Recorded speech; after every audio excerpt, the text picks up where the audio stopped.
बिस्मिल्लाहिर्रहमानिर्रहीम, अस्सलाम वालेकुम। मैं हूं मुबशर हसन, आपका बायोलॉजी का टीचर। हम क्लास 9 के अंदर चैप्टर सेकंड स्टार्ट कर रहे हैं। चैप्टर सेकंड है हमारा बायोमोलिक्यूल्स, और ये हमारे एसएल नंबर के हवाले से अगर देखें तो वीक 5th 1 है अप्रैल का, और इसमें हमारा जो 28 अप्रैल 2026 में structure and function of proteins है। हमारे ये दो एस एल ओ हैं, स्ट्रक्चर और फंक्शन। बेसिकली एक एस एल ओ है, लेक्चर 2 हैं, तो इसको हम एक ही लेक्चर के अंदर कवर करेंगे। स्ट्रक्चर भी, फंक्शंस भी और प्रोटीन की जो डेफिनेशन है उसके हवाले से भी जब बात करेंगे हम एक ही लेक्चर में इसको डिस्कस करेंगे। प्रीवियस लेक्चर हमारे यूट्यूब पर मौजूद हैं, जैसा कि इसका लेक्चर नंबर 1 है, biochemistry biomolecules and it's importance. ये यूट्यूब पर मौजूद होगा, आप वहाँ से इसको देख सकते हैं और पढ़ सकते हैं।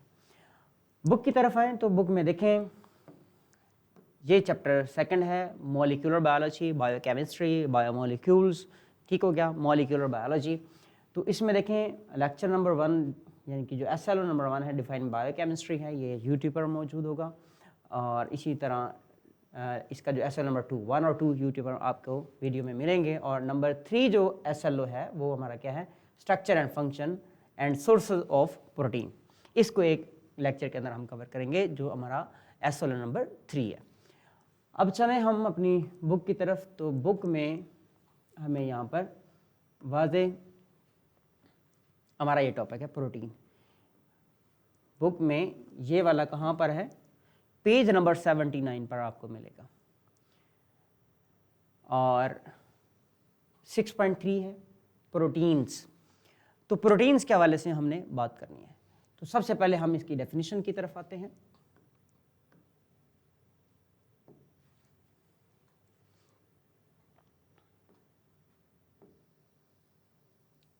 टॉपिक है हमारा प्रोटीन्स।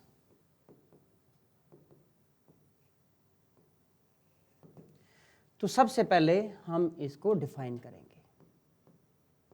आपके पास इसका ये शॉर्ट क्वेश्चन भी आ सकता है, define protein, what are the proteins. तो जाहिर सी बात है, जब भी डेफिनेशन आएगी तो हमने क्या करना है, उसकी डेफिनेशन लिखनी है, साथ हमने कोई उसकी एग्जांपल दे देनी है या उसकी कंपोजिशन बता देनी है। तो हम अगर इसकी डेफिनेशन लिखें तो डेफिनेशन में हम बताएंगे क्या होते हैं। प्रोटीन्स आर बड़ी शॉर्ट फॉर्म में डेफिनेशन लिख रहा हूं, proteins are polymers of amino acids.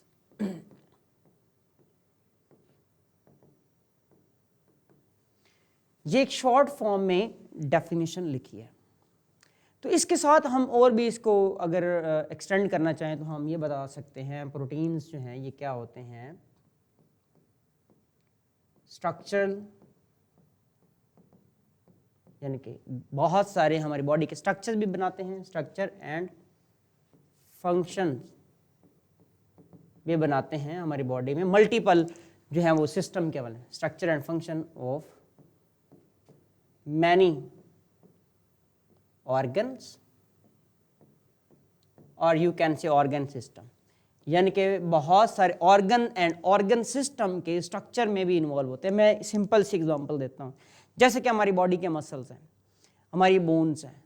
अब बोन्स का जो स्ट्रक्चर है उसमें मल्टीपल प्रोटीन होती हैं, जिसमें सबसे अहम प्रोटीन है कोलेजन, उसे कहते हैं। इसी तरह मसल है, मसल के अंदर भी प्रोटीन होती है, उसे हम कहते हैं एक्टिन और मायोसिन। तो मसल पूरी एक प्रोटीन होती है।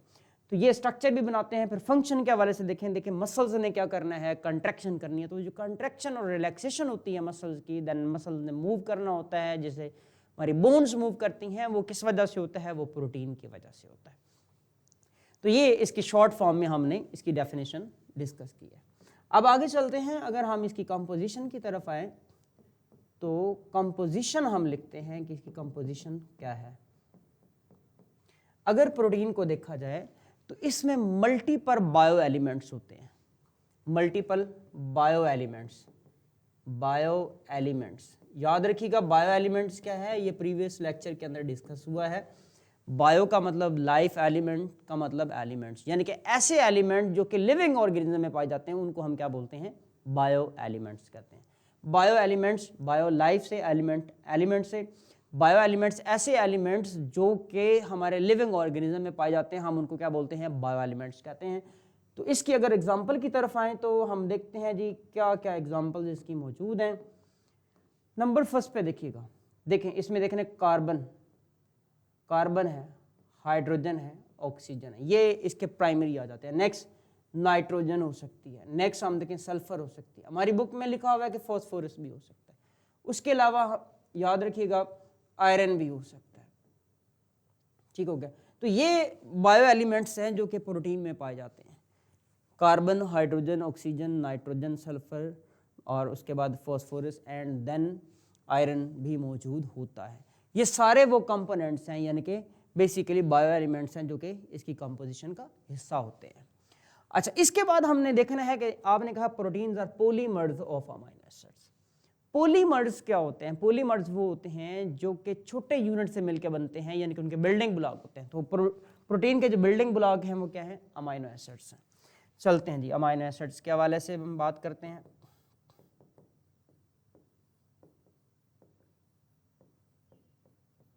अमीनो एसिड्स, अमीनो एसिड्स क्या होते हैं? अमीनो एसिड जाहिर सी बात आपने लिखना है कि मोनोमर्स ऑफ प्रोटीन्स।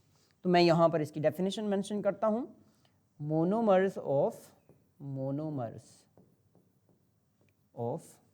प्रोटीन्स, यानी कि प्रोटीन के मोनोमर्स होते हैं, यानी कि यू कैन से मोनोमर्स का मतलब है यू कैन से बिल्डिंग ब्लॉक, छोटे यूनिट्स। मोनोमर्स के लिए हम दूसरा वर्ड क्या लिखेंगे? बिल्डिंग ब्लॉक का वर्ड लिखेंगे, बिल्डिंग ब्लॉक, बिल्डिंग ब्लॉक। अब देखें जैसे कि हम एक बिल्डिंग बनाते हैं, बिल्डिंग बनाने के लिए हमें ब्लॉक्स चाहिए होते हैं, सेम वे में प्रोटीन बनाने के लिए हमें क्या चाहिए होते हैं? अमीनो एसिड्स चाहिए होते हैं। तो ये इसके हमने डेफिनेशन, कंपोजिशन और अमीनो एसिड्स के हवाले से हमने इसकी शॉर्टली बात की है। अमीनो एसिड बहुत सारे होते हैं, इसमें हम देखते हैं एसेंशियल होते हैं और नॉन एसेंशियल होते हैं। और बेसिकली जो अमीनो एसिड होते हैं मैं मेंशन कर देता हूँ ये कितने होते हैं, ये 20 ऑलमोस्ट होते हैं, 20 अमीनो एसिड्स होते हैं जो कि प्रोटीन बनाते हैं। और ये मैक्सिमम जो प्रोटीन बनती है वो 20 अमीनो एसिड से बनती हैं। वैसे 25 बनाते होते हैं, लेकिन मैक्सिमम किससे हैं जी? 20 से बनते होते हैं। तो ये है अमीनो एसिड के हवाले से। अब हम ज़रा बुक की तरफ जाते हैं और इसको वहाँ से रीड आउट करते हैं। देखिए जी, proteins are main structural and functional component of the cell. अभी हमने बात की बहुत सारे ऑर्गन और ऑर्गन सिस्टम को बनाने में इस्तेमाल होती है, विच मेक अप अराउंड 55%। 55% बड़ा इंपॉर्टेंट एमसीक्यू है। 55% का एमसीक्यू याद रखिएगा कि हमारी बॉडी का मैक्सिमम यानी कि 55% प्रोटीन बनाती होती है। अच्छा, of the dry weight of the cell, they are present in all types of cell and contribute in the variety of cell functioning. Proteins are synthesized in the cell by ribosomes. बड़ा important question है, ये MCQ भी है कि protein कहाँ पर बनते हैं? राइबोसोम्स पर बनते हैं। तो राइबोसोम्स को प्रोटीन की फैक्ट्री भी कहते हैं। आगे चलते हैं, केमिकल कंपोनेंट और कंपोजिशन ऑफ प्रोटीन्स। हमने कहा कि इसमें कार्बन, हाइड्रोजन, ऑक्सीजन, नाइट्रोजन ये मेन ये है, और साथ फॉस्फोरस हो सकती है, सल्फर हो सकती है, देन आयरन भी हो सकता है। बड़े इंपॉर्टेंट एमसीक्यू याद रखिएगा। Chemically proteins are polypeptide chains. Polypeptide क्या होता है? जब अमीनो एसिड मिलते हैं तो वो क्या बनाते हैं? एक चेन बना देते हैं। उस चेन को क्या बोलते हैं? पॉलीपेप्टाइड कहते हैं। Polypeptide chain which are polymers of amino acid. देखिए हमने यहाँ पे हमारे पास आ गया MCQ, polymers of amino acid. अब हम चलते हैं अमीनो एसिड्स की तरफ। तो अमीनो एसिड्स क्या होते हैं? हमने ऑलरेडी बात करी है, ये मोनोमर्स ऑफ प्रोटीन हैं या बिल्डिंग ब्लॉक हैं। तो अब हम इसके शॉर्ट क्वेश्चन की तरफ आते हैं कि अगर आपसे पूछा जाए कि अमीनो एसिड्स क्या है, आपका शॉर्ट क्वेश्चन है अमीनो एसिड्स।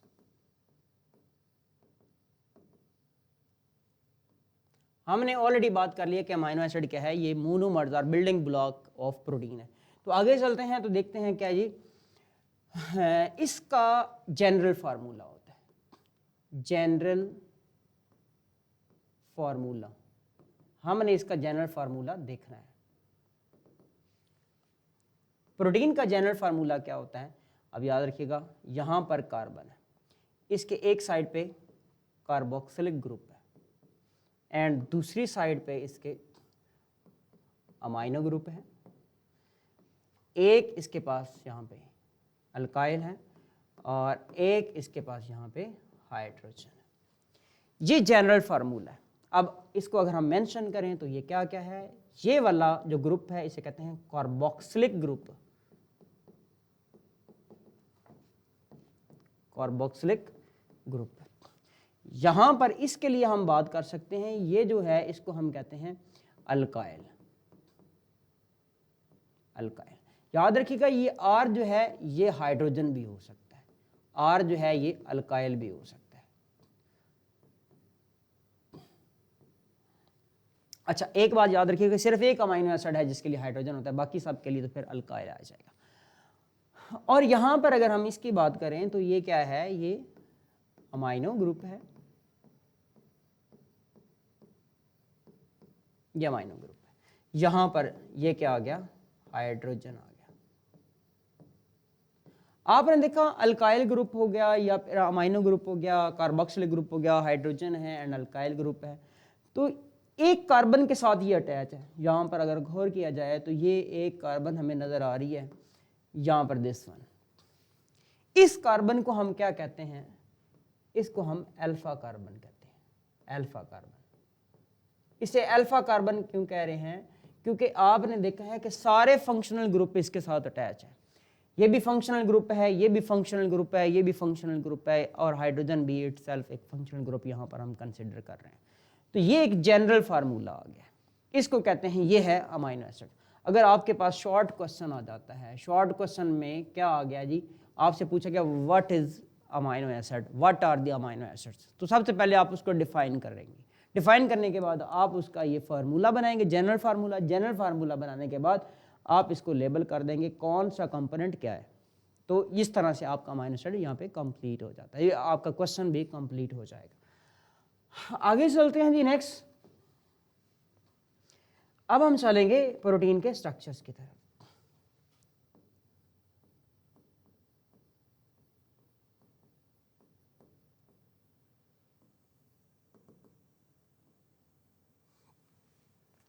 प्रोटीन के अगर हम देखें तो चार तरह से स्ट्रक्चर हो सकते हैं। जो सबसे पहले है हम इसको क्या बोलेंगे, primary structure. Primary structure. Number second पर जो स्ट्रक्चर है उसे हम कहते हैं secondary structure.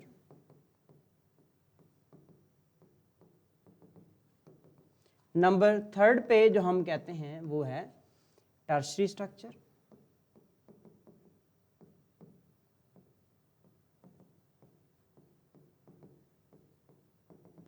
And number fourth पर जो है उसको हम कहते हैं क्वाटरनरी स्ट्रक्चर।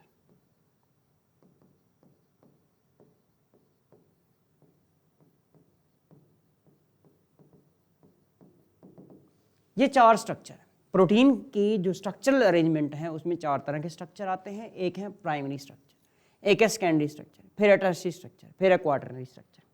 अब इन सब में क्या फर्क होता है, क्या चेंज आता है, जरा चेक कीजिएगा। आपने कहा प्राइमरी स्ट्रक्चर में ना नंबर ऑफ अमाइनो एसिड ये इंपॉर्टेंट है। ए का मतलब यहाँ पर मैं अमाइनो एसिड लिख रहा हूँ, याद रखिएगा, शॉर्ट फॉर्म में लिखा है ए अमाइनो एसिड्स। प्राइमरी स्ट्रक्चर में हमने ये बात की अमाइनो एसिड। और दूसरा इसमें पॉइंट आता है sequence of amino acid, sequence of amino acid. तीसरी बात आप करें तो टाइप ऑफ अमाइनो एसिड भी कह सकते होते हैं।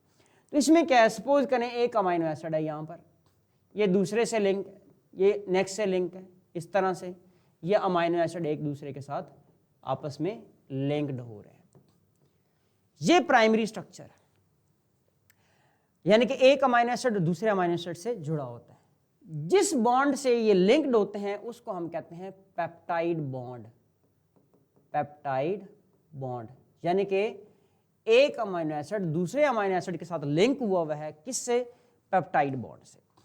इसके बाद आ जाता है सेकेंडरी स्ट्रक्चर के हवाले से। सेकेंडरी स्ट्रक्चर में क्या होता है, ये वाला जो प्राइमरी स्ट्रक्चर है इसके अंदर फोल्डिंग होती है। कैसे, यानी कि मैं ये कहता हूं कि ये आपका अमाइनो एसिड इस तरह से ये फोल्ड कर रहे हैं, यानी कि इस तरह से फोल्डिंग हो गई है, ये फोल्डिंग हो गई यूं।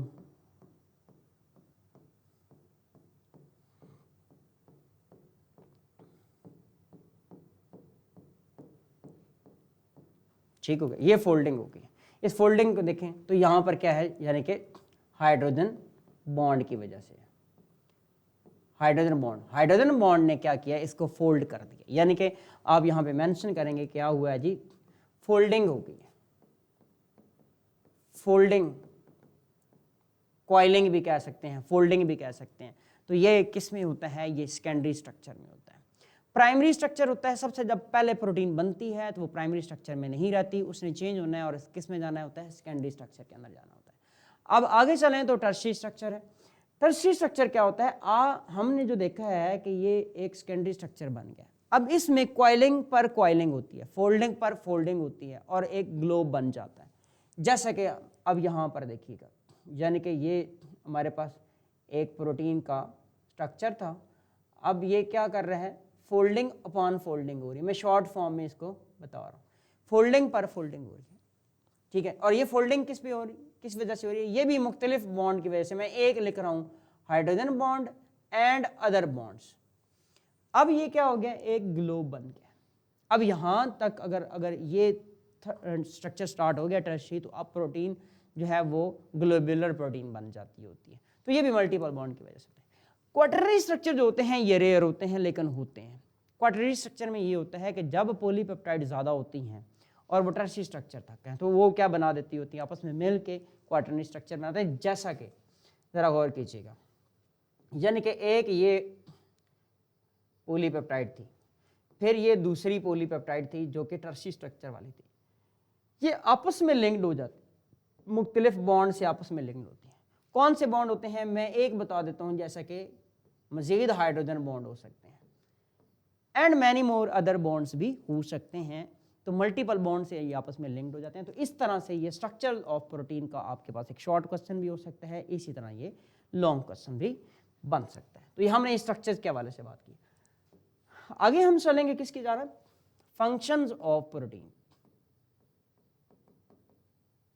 फंक्शंस ऑफ प्रोटीन,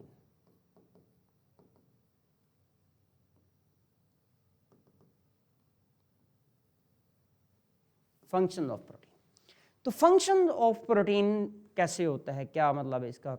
देखिए हमारी बॉडी के अंदर मल्टीपल प्रोटीन्स हैं, बहुत सारी प्रोटीन्स हैं जिन्होंने काम करना होता है। इसका हमारी बुक के अंदर एक टेबल बना हुआ है, हम अपनी बुक के उस टेबल की तरफ आते हैं।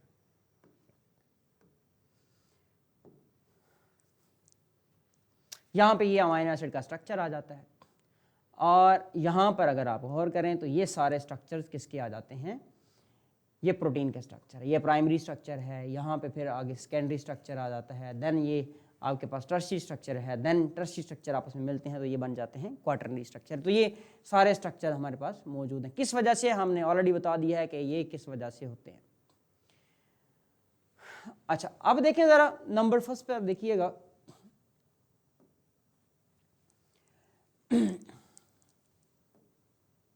अच्छा इसको देखें तो यहाँ पे हमारे पास एग्जांपल्स आ जाती हैं। एग्जांपल्स में नंबर फर्स्ट पर सेल मेम्ब्रेन। सेल मेम्ब्रेन के जो कंटेंट हैं वो हमने देखना है कि सेल मेम्ब्रेन के हवाले से ये क्या बात कर रहे हैं। तो सेल मेम्ब्रेन के हवाले से देखें, सेल मेम्ब्रेन जो है उसमें बहुत सारी प्रोटीन होती हैं। वो कौन सी प्रोटीन होती हैं, वो जाहिर सी बात है चैनल प्रोटीन होती हैं। चैनल प्रोटीन हो सकती हैं, कैरियर प्रोटीन हो सकती हैं, चैनल प्रोटीन भी हो सकती हैं और कैरियर प्रोटीन भी हो सकती हैं। अच्छा, protein at the surface of the cell act as antigen, antigen भी हो सकती हैं। चैनल प्रोटीन भी हैं, कैरियर प्रोटीन भी है, एंटीजन भी है। एंटीजन क्या होते हैं, बेसिकली ये सेल रिसेप्टर होते हैं, बाहर से आने वाले फॉरेन पार्टिकल्स को ये क्या करते हैं, रिकॉग्नाइज करते हैं। फिर हम देखेंगे एंजाइम। हमारी जितने भी एंजाइम्स हैं, ऑलमोस्ट ऑल एंजाइम्स जो होते हैं वो प्रोटीन इन नेचर होते हैं। कुछ होते हैं जो कि आरएनए के बने होते हैं। तो ये क्या करते हैं, बायोकेमिकल रिएक्शन के अंदर हेल्प कर रहे होते हैं। सो दैट्स वाई हम क्या बोलेंगे, प्रोटीन जो है, एंजाइम जो हैं वो प्रोटीन इन नेचर होते हैं। तो प्रोटीन एज ए एंजाइम भी काम करती है। एंजाइम क्या होते हैं, ये रिएक्शन को प्रोसीड करवाते हैं, तो हम कहते हैं ये बायो कैटालिस्ट होते हैं। आगे चलते हैं तो हॉर्मोन्स हैं। हॉर्मोन्स क्या होते हैं, देखें बहुत सारे रिएक्शन होते हैं, उस रिएक्शन को स्टार्ट करवाना, ठीक है, रिएक्शन को रेगुलेट करवाने में ये रोल प्ले करते हैं। इसलिए हार्मोन्स को शॉर्ट फॉर्म में देखें तो रेगुलेटर्स कहते हैं। Protein hormones act as chemical messenger, यानी कि आप देखें हार्मोन्स जो हैं ये क्या है, ये केमिकल मैसेंजर हैं, ये रेगुलेटर होते हैं जो कि रिएक्शन को स्टार्ट करवाते हैं, यानी कि इन्होंने बताना होता है कि रिएक्शन जो है ये किया जाए। रेगुलेट डिफरेंट फंक्शन, रेगुलेट का वर्ड आ गया है, ये याद रखिएगा, in the body like growth करवाते हैं, रिप्रोडक्शन में रोल है, डाइजेशन में रोल है, ग्लूकोज लेवल को कम करने में या ज़्यादा करने में भी रोल। ग्लूकोज हमारी बॉडी के अंदर कम हो जाए तो एक हार्मोन बनता है जिसको ग्लूकागोन कहते हैं। इसी तरह जो लोग शुगर के मरीज होते हैं, उनकी शुगर ज़्यादा होती है, उसके अंदर एक हार्मोन होता है इंसुलिन, वो नहीं बन रहा होता, तो वो अगर इंसुलिन बने तो वो शुगर के लेवल को कम करवाता है, यानी कि रिएक्शन करवाता है और ग्लूकोज को किसी दूसरे मॉलिक्यूल में कन्वर्ट करवाता है। तो ये हमारे पास यहाँ पर आ जाता है। इसके बाद चलते हैं नेक्स्ट, इसकी एंटीबॉडीज। एंटीबॉडीज का अगर देखा जाए तो यहाँ पर क्या रोल है इसका। एंटीबॉडीज क्या होते हैं, जिस तरह के किसी भी एक कंट्री के अंदर फौजी होते हैं, सोल्जर होती है, उसकी फौज होती है, उसकी आर्मी होती है, तो एंटीबॉडीज जो हैं ये हमारी आर्मी होती है, ठीक है। ये क्या कर रही होती है, ये आने वाले फॉरेन पार्टिकल को मारती है। Antibody protein produce by WBCs, white blood cells बनाते हैं, प्रोवाइड इम्यूनिटी अगेंस्ट जर्म्स, यानी कि जर्म जो जरासीम होते हैं, माइक्रो ऑर्गेनिज्म होते हैं, उसके अगेंस्ट हमें इम्यूनिटी प्रोवाइड करते हैं। Then hemoglobin, RBC have red pigment. Hemoglobin, protein that is involved in the transport of oxygen and carbon dioxide.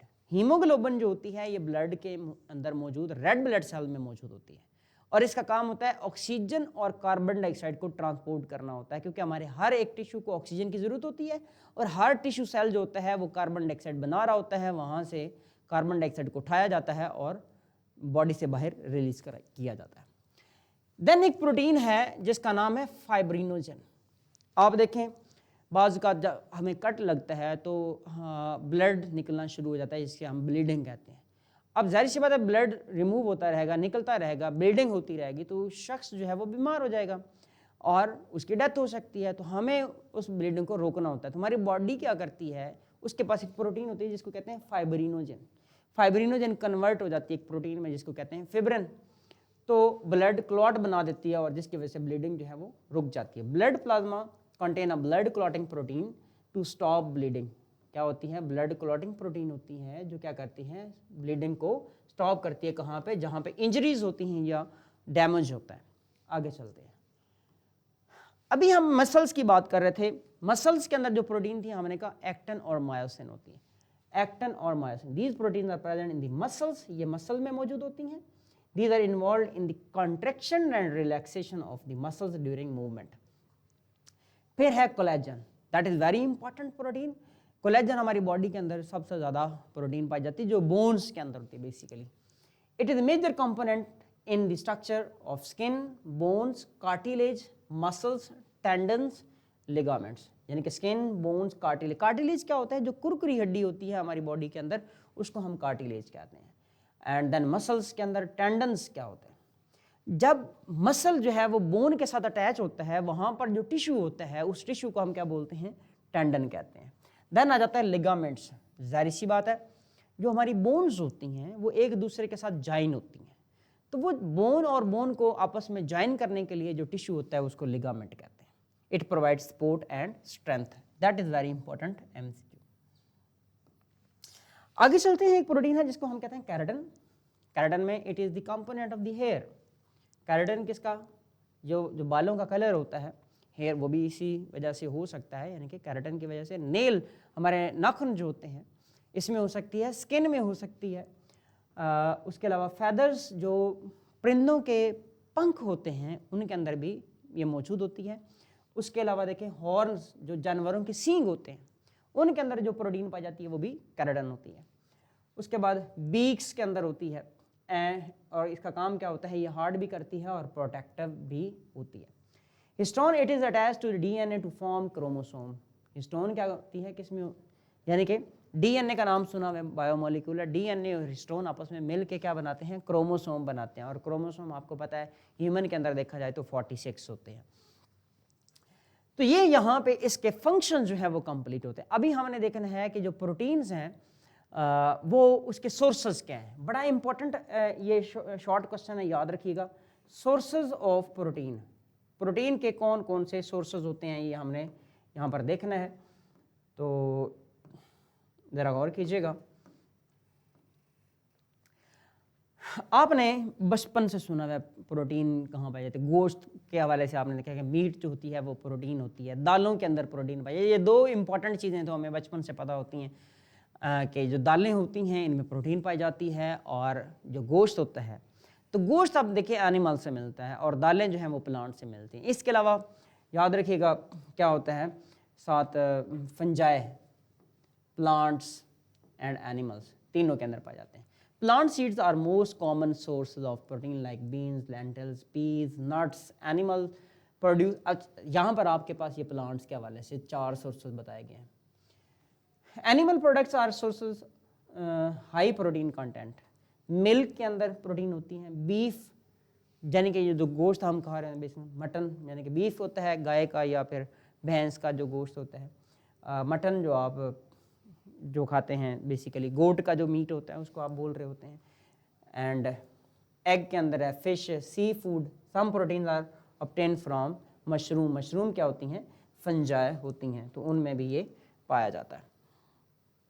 यहाँ पर हमारे पास ये मौजूद है, प्रोटीन में भी ऑब्टेन फ्रॉम, ये सारे कंटेंट मौजूद हैं। ये देखिए प्लांट्स के सोर्सेज मौजूद हैं, यहाँ पे ये एनिमल के सोर्सेज मौजूद हैं, milk, meat, fish, cheese and egg. और यहाँ पे सोयाबीन मौजूद हैं, पीज मौजूद हैं, लेंटिल्स मौजूद हैं, बीन्स मौजूद हैं एंड ग्राम्स मौजूद हैं। ठीक है, इन सब के अंदर क्या होती हैं, प्रोटीन्स पाई जाती हैं। अच्छा, इसके बाद एक आपका जो है वो प्रैक्टिकल है जो कि पीबी है। आप एक्सपेरिमेंट करते होते हैं और पूछना, आपने बताना होता है कि इसमें प्रोटीन है या नहीं है। तो ये आपने साथ साथ याद करने हैं ताकि आपको पीबीए की आसानी हो। जैसा कि आपके पास होता है प्रोटीन के लिए बायोरेट टेस्ट। बायोरेट टेस्ट में क्या करना होता है, आपने